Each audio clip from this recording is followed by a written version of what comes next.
Bonjour, ravi de vous retrouver dans ce nouveau bonus de sport, un bonus sportif particulier aujourd'hui, puisqu'une fois n'est pas coutume, on va évoquer les à côté des terrains de football avec les deux auteurs du livre Gang of Brussels, l'histoire vraie des hooligans d'Anderlecht entre football et banditisme, un livre écrit par deux journalistes français, Louis Dabir et Barthélémy Gaillard. Ils ont passé 18 mois avec le BCS, le Brussels Casual Service. Ils vont nous en dire un petit peu plus dans les minutes qui suivent. Le groupe de hooligans lié donc au RSCA. Bonjour messieurs, bonjour Louis, bonjour Barthélémy. Merci de votre présence aujourd'hui.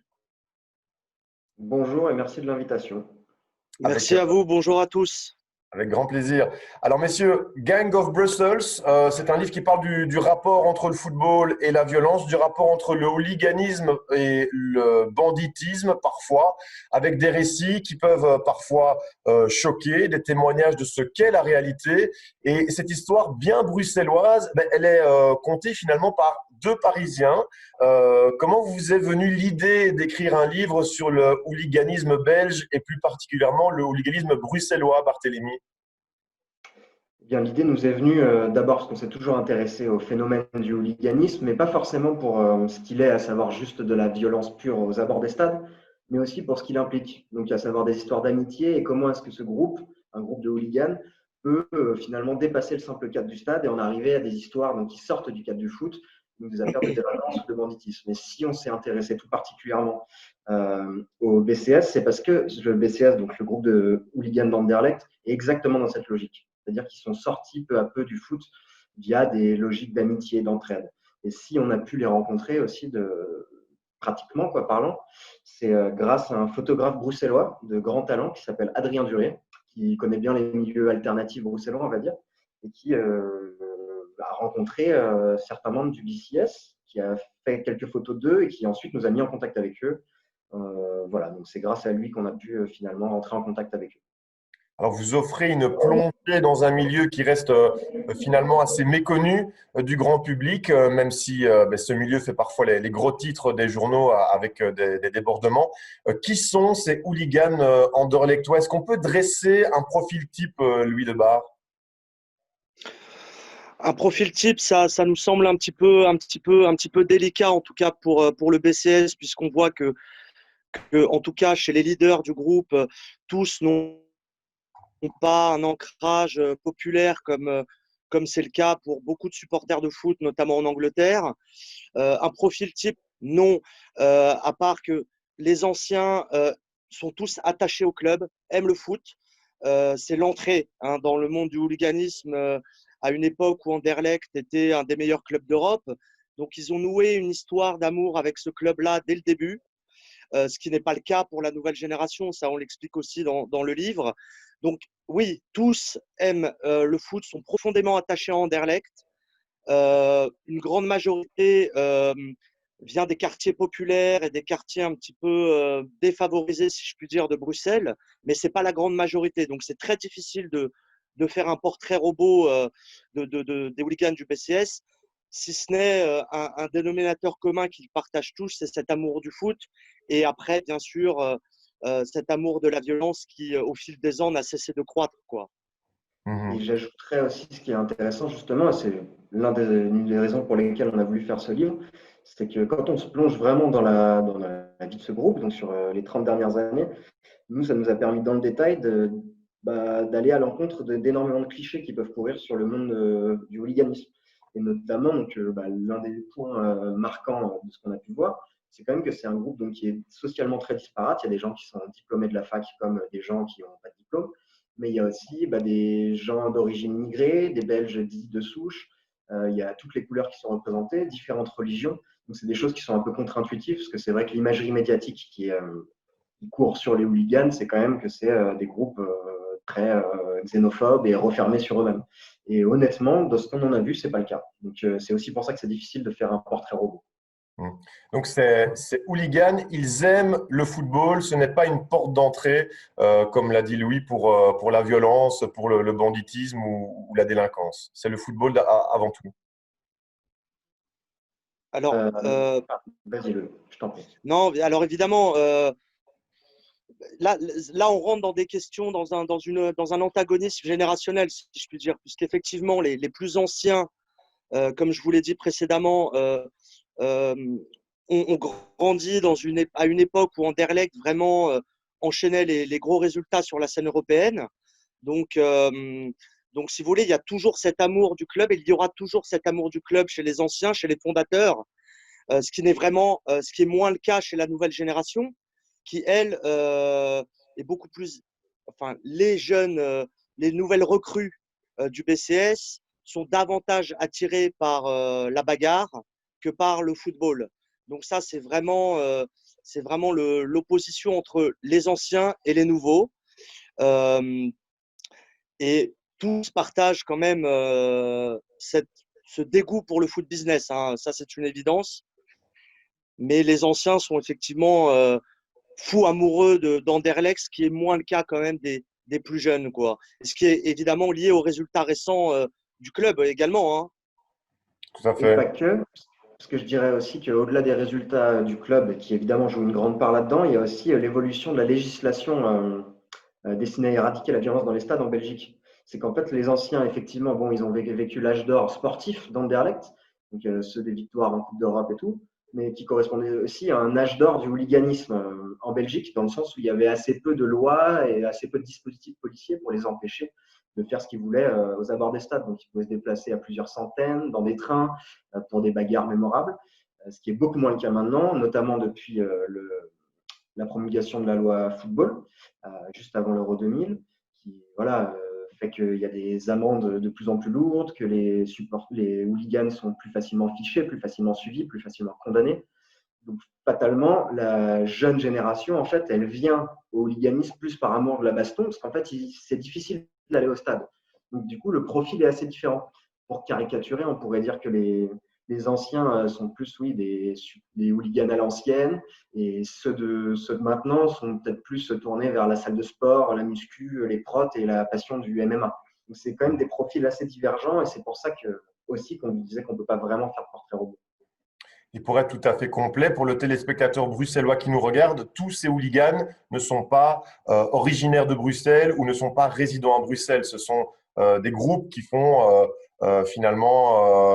qui rassemblent des personnes venant de tous les horizons, de toutes les villes belges et étrangères même parfois. Barthélemy. Oui, tout à fait. C'est un peu la particularité, je pense, propre à un club à forte dimension comme celui d'Anderlecht, voilà, qui est évidemment l'un des meilleurs en Belgique, si ce n'est, enfin, en tout cas le plus titré en Belgique, et qui à un moment a eu une heure de gloire européenne, c'est qu'en fait, il a drainé large. Donc, effectivement, au sein du groupe, on peut retrouver aussi bien des Wallons que des Flamands, et même si on ne les a pas rencontrés, nous, personnellement, on sait qu'il y a des sympathisants qui peuvent venir notamment de France. Donc c'est effectivement un groupe très disparate et qui est à l'image en fait du club d'Anderlecht très divers. Mhm. Alors, votre livre permet aussi de décrypter le mode de fonctionnement des hooligans, de mieux comprendre ce qui a, par exemple, conduit au drame du Heysel en 1985. Louis, quelles en furent les raisons mécaniques, j'ai envie de dire, de ce drame véritablement au Heysel? Alors, le drame du Heysel, pour beaucoup, effectivement, c'était les hooligans allemands contre les tifosi turinois. Alors, effectivement, à travers nos recherches, on a quand même, il y avait un contentieux entre les deux supporters qui datait de l'année d'avant, de la finale de Ligue des Champions précédente à Rome, où des supporters romains avaient pourchassé des supporters anglais. Donc, il y avait vraiment un désir de vengeance chez les Anglais. Mais ce n'est pas uniquement ça. Si c'est passé ce qui s'est passé au Heysel, c'est aussi lié à, il faut pas se mentir, hein, mais un état du stade à l'époque qui est complètement délabré, qui ne garantit pas la sécurité des spectateurs, qui ne garantit pas l'entrée des spectateurs en toute sécurité, qui ne garantit pas leur sortie en toute sécurité. Donc ça, c'est le premier problème. Et après, à travers les recherches qu'on a faites, il y a aussi effectivement eu des petits micmacs avec les forces de l'ordre qui, je pense, se sont concentrés sur le centre-ville de Bruxelles, en délaissant peut-être un petit peu les abords du stade et les entrées du stade. Et les témoignages d'époque de personnes présentes au stade nous disent, par exemple, que les fouilles étaient assez légères, ce qui surprend quand même en 1985 pour une finale de Coupe d'Europe. Donc, c'est cette conjonction de différentes raisons qui, à notre avis, a créé, a enfanté, si je puis dire, le drame du Heysel, avec toutes les conséquences pour le football belge et le supporterisme belge qu'on connaît et qui ne cesseront de changer la face du hooliganisme en Belgique de fin des années 80 jusqu'au début des années 2000, quoi. Et aujourd'hui, évidemment, le contexte, il est beaucoup plus sécuritaire, il est beaucoup plus surveillé. Est-ce que Barthélemy, le groupe de hooligans que vous avez suivi pendant 18 mois, est-ce qu'aujourd'hui, vous pensez que ces activités vont pouvoir se poursuivre à l'avenir aussi, entre guillemets, facilement que par le passé?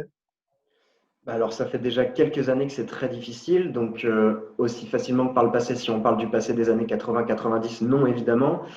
En revanche, je pense qu'ils en sont arrivés à un degré d'activité assez stationnaire, où malgré le fait que pour la plupart ils soient fichés, malgré le fait que pour la plupart ils reçoivent de lourdes amendes, mine de rien, ils parviennent à conserver un certain niveau d'activité. Donc ça se traduit par deux manières de faire du hooliganisme. Celle qui a pu ressurgir en début d'année 2020 ou fin d'année 2019 lors d'affronts d'échauffourées à l'occasion d'un classico contre le Standard de Liège. Mais ça reste quand même très rare parce que, comme je vous l'ai dit, la présence policière est telle aux abords du stade, les déplacements sont tellement encadrés que ça devient très compliqué. En revanche, l'autre forme de hooliganisme qui se développe de plus en plus et qui nous vient plus d'Europe de l'Est quelque part, c'est notre culture du hooliganisme, c'est celle des free fights, donc des combats dans les bois, mais qui eux sont beaucoup plus codifiés et répondent à d'autres canons, j'ai envie de dire. C'est-à-dire que voilà, c'est des combats qui se font à un nombre égal, donc c'est 10-10, 15-15, 50-50, ça dépend. C'est par catégorie d'âge même parfois. Donc il y a vraiment une culture très sportive.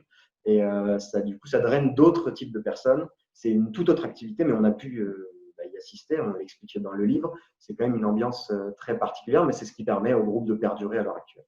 Ouais. Et le fait qu'Anderlecht produise de moins bons résultats sur la scène belge et européenne, peut-être, Louis, ces deux facteurs font que le BCS est supposé encore évoluer fortement là, dans les prochaines années.